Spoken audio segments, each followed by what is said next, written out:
What's going on, guys? I'm going to be talking a little bit about some of my thoughts as to why we're seeing prices as low as they are right now. I mean, this is again like I'm just waking up and seeing that the market has taken like another $20 billion tank, which was really surprising to see.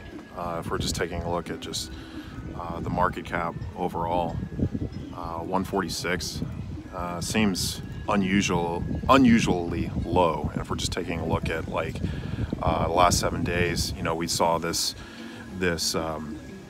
support seemed to really be like, if we zoom out a little bit, you can see these kind of, it had been at 210, kind of 215, kind of bounced around 220 to 200, but averaging about 210 for the longest time until about the 15th, when it just kind of fell off and it really started to have that support at 180 or so if we're looking right here. And then, you know, just in the last day, we've just seen another just massive sell-off. Geez, getting into, see if I can pick the lowest. About 140 was the lowest. Let's just zoom in to just the last day. It really had some dips and peaks here. Quite a bit of volatility in these spots. So, you know, like if we're looking at the trading, you know, psychology, I think this is kind of a very common charting that people are kind of looking at. And, you know, if we're looking at some of the charts, if you're you have the confidence the markets are going to recover, you know, I think we're somewhere in this range right here. We had thought that was going to be the range that we had seen, you know, even at the, you know, seeing Bitcoin at like around the $6,000 level. And we're seeing that it's just not holding support. This is another image I thought was kind of interesting. So it's like it's showing a little bit more of just some chartings of kind of these different cycles in the market. I put a few different articles in the description below. This is one from CNBC. I thought was kind of interesting, and just kind of seeing, at least from kind of the major media outlets, you know, kind of how they're looking at some of these. But you know, the 22% decline in the last 7 days, 65% total this year. So I think one of the things that they're focusing on here is kind of the SEC rulings and kind of what some of those implications might be.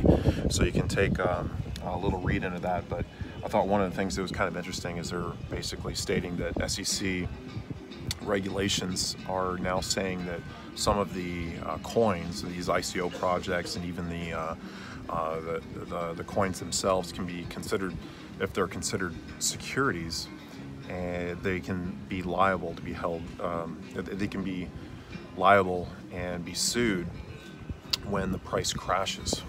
And I thought that was kind of an interesting aspect to, because of, you know, you're looking at, you know, what happened with BitConnect. I mean, that was pretty much the main thing. Like, the coin still works, and it was still, you know, a functioning project. However, you know, the price crashed, you know, over 95%. You know, I don't know what it's at right now, but it's and so that's, I guess, what they're looking at in terms of trying to, you know, keep accountability behind some of these projects, and perhaps that's going to scare some other projects away, because now, if you're getting into the realm of creating a crypto project, you have to have a little bit more accountability, you know, with that aspect. So just some interesting things I thought was kind of playing in. I think the Bitcoin Cash fork had a lot to do with that as well. The uncertainty behind that, some of the hashing wars, pricing wars, you know, you've got Craig Wright, you know, threatening to crash the market, you know, so I don't know, there's kind of some interesting drama behind that. And you know, from what I understand, like, the tech markets are not doing as well, like the tech stocks. So several different factors just causing investor uncertainty, and I think that's playing into some of the market dynamics that we're seeing. But you know, again, like I think that this is going to be, you know, the optimal time to get in at these price points. Whether or not it'll go a little bit lower, it's hard to say. I mean, I was definitely not expecting some of the valuations with some of these projects to come as low as they have. You know, some of the biggest losers today, a lot that are in, you know, 20% or so with some of these projects here. Ethereum down to $133. Just a massive red day. Some of the ones that were doing well, if we're taking a look, at least the ones that are up, Arc, Factum. I don't know much about this ODM project. Maker, Bitcoin Cash, you know, had seen, you know, a huge crash in price, and so it's rebounded a little bit. Electronium, and again, kind of this Hcash, as always, seems that, like, it tends to do well in these weird markets. So it's up, and this is kind of looking at the USD valuation. You know, if we take a look at, you know, Bitcoin price, we can see a little bit more of a spread with Arc, Factum. Factum's been around for a while. It's kind of interesting to see Factum coming back into the scene. You know, it had a few times where it had really peaked, you know, up at above $30 a coin, currently $8. So it's had some history at some different times. Oh, okay, so here is up at over 70 bucks, peaking at like $80, and it collapsed. But just recently, let's see where it's getting traded. Poloniex, Bittrex, Upbit, Cryptopia, some decent sized exchanges. So one of the other articles I put in the description below is, this is one with you know, Bitcoin.com.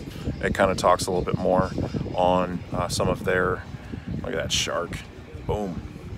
It talks about some of their opinions as to why we're seeing as much of the sell-off as we have as of late.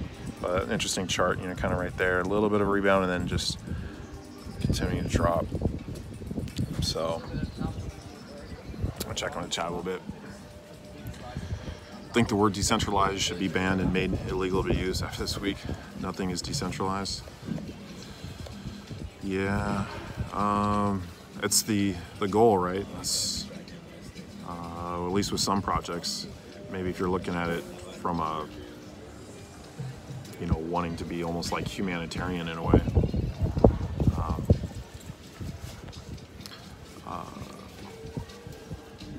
But yeah, the ERC20 arbitraging platforms that I've been in, I mean, those are going to be good hedges, you know, in these markets, because if you're in those projects, you're protected from some of this market volatility. I haven't checked in. Let me log into my accounts, see what's going on with. I know the price has been way down, but a lot of that has to just do with Ethereum being as low as it is. Never would have thought Ethereum would have dropped it as low as we've seen.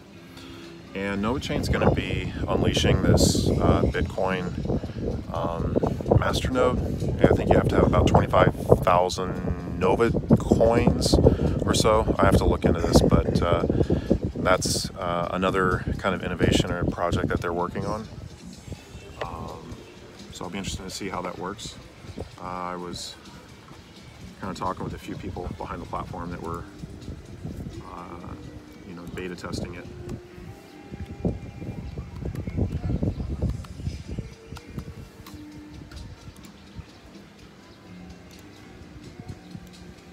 Give you guys a peek of kind of where I'm at. This is Mui, Vietnam. And this is kind of like a backpacker's bar. There's like another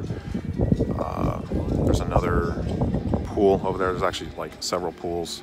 You can kind of see the ocean out there.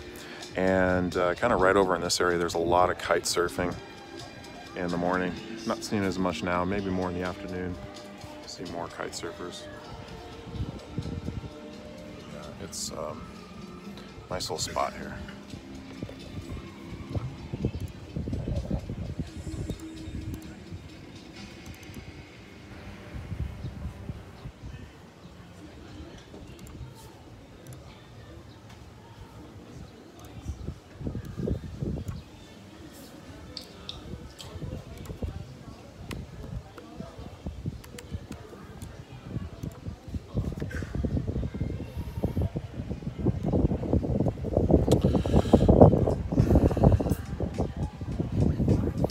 So I've been on 100% reinvest with 5,000 and just kind of letting this compound a little bit.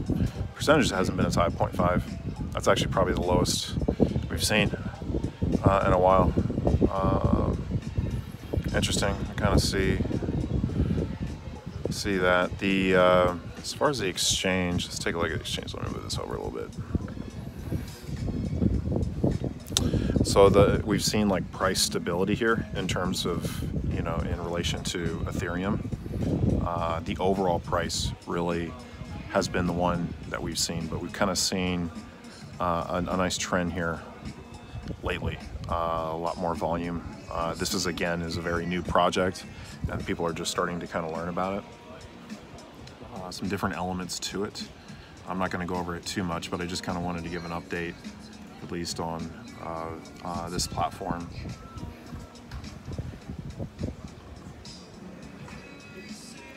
But I've been holding a lot of Nova tokens, and I've been in their Nova box, and that's kind of another app that gives you a little bit of a return on some of your Nova tokens. So I think it's kind of an interesting thing that they weaved into the project.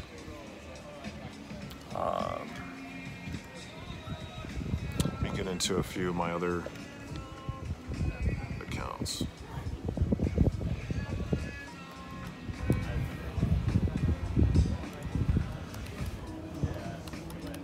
I haven't logged in a while, actually.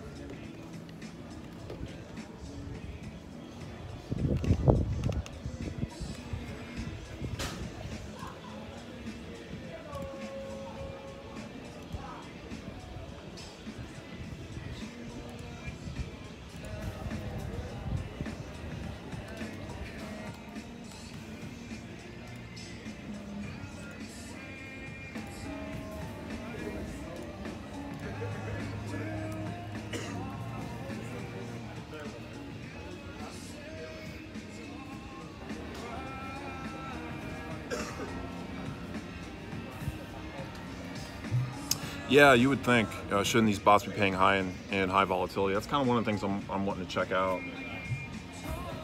This is interesting. Dropple's way down. Look at that. So it's been quite a bit of a sell-off with Dropple.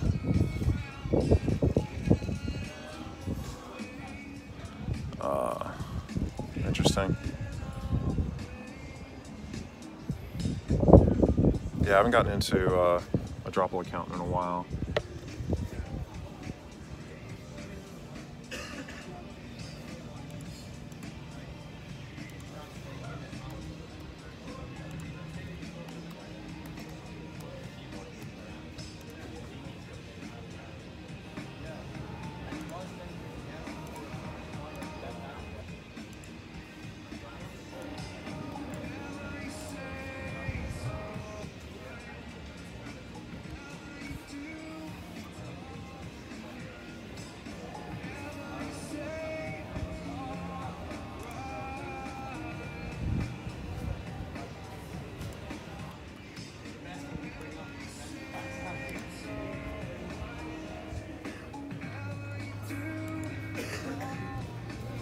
I have some problems with the 2FA on this one.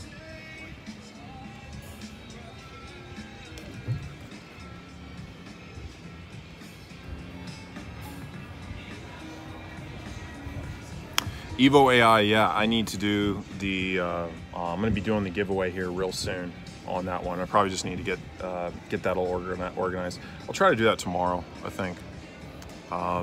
So you don't need to be present to win, but I'm going to go through my accounts and the giveaway email and get that all set up. So I'm interested in that project. That one has been selling out lately.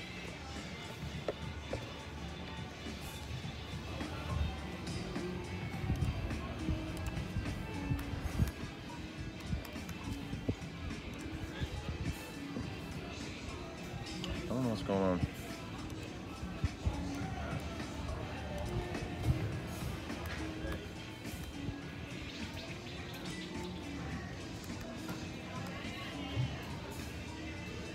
Well, I'm having some issues logging in. Not really sure why. probably have to refresh my computer or whatnot. But Ryan, what's going on? Yeah, the only YouTuber is doing giveaways in a bear market. Yeah, it's I mean, they're wanting to get the word out with the Evo AI project, so I'm interested to kind of see where that goes. It's a different kind of marketing tactic. I'm wondering how they're doing, because I know they've got some of it set up, you know, already. I think they're kind of doing some things more internally, but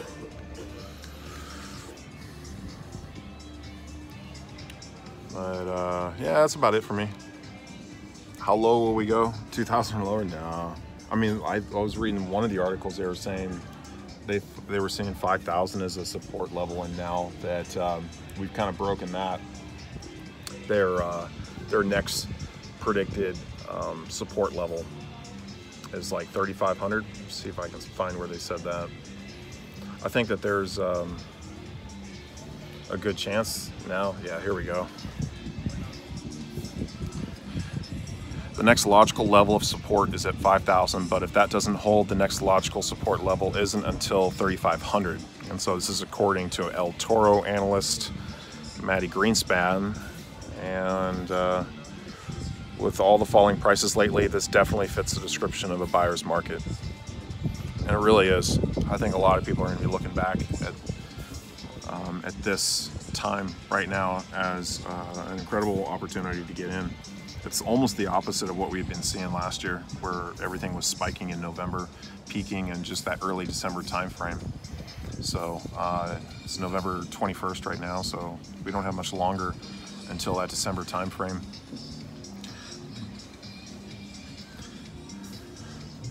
There was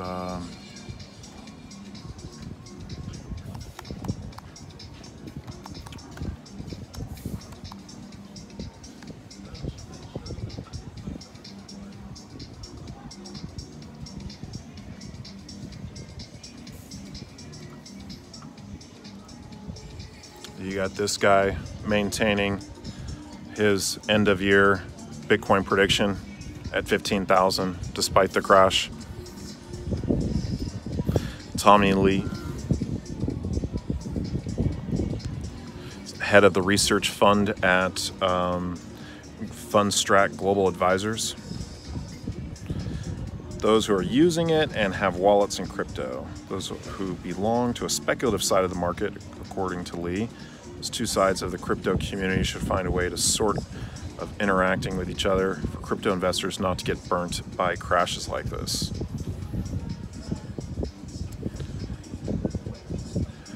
Dropped sharply to as low as 42.37 today.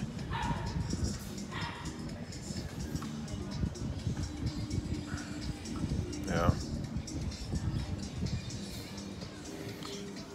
All right, that's about all I had today. I want to give you guys a little bit of a tour of this backpacker's bar here.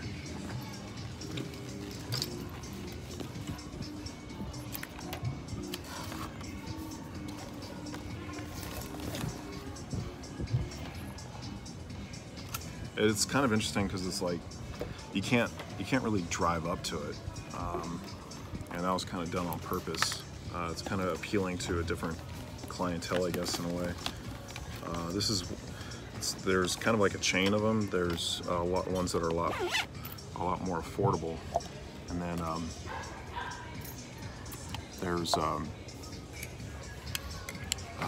there's this one which it's got like 3 pools here. So it's pretty nice here.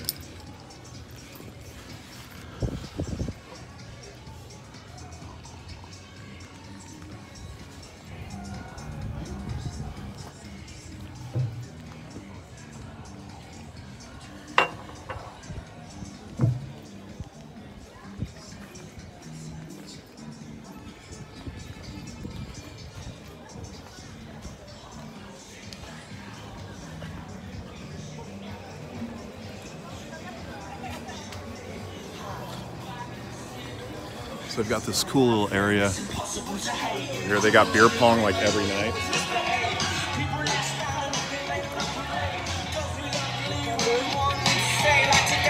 A lot of Europeans.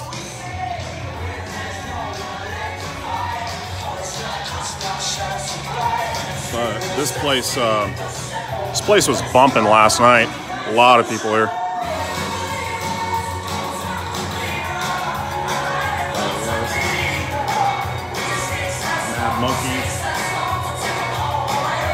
Mad Monkey Backpacker Bar.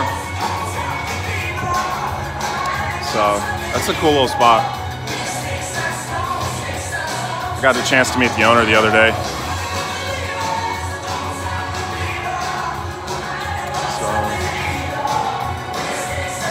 And then this whole little back alley over here, it's all for backpackers and whatnot. It's like you can't really get a car down it, but there's a lot, like, it's kind of a motorbike area for it, and it's really long. I mean, it's like, there's, I want to say it was like a 300 meters, so it's almost like 3 football fields to get up, like, to this area. It's kind of more in the hills here. Cool little spot. Yeah, it was like right down on the beach is kind of where the main road is. And they have kind of these long, windy roads that kind of come back in here. But they've got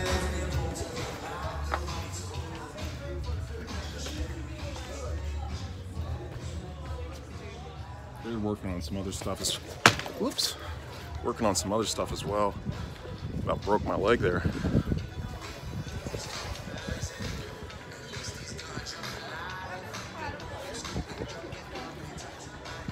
So they have these small little roads that only motorbikes can get up, and then a lot of different tours, kind of buses that are all kind of coordinated. If you want to head into Saigon, head up the coast, head into the mountains, those are some of the popular areas to leave from here. But all right, guys, that's about it for me today. Appreciate y'all staying online. Catch y'all on the next one.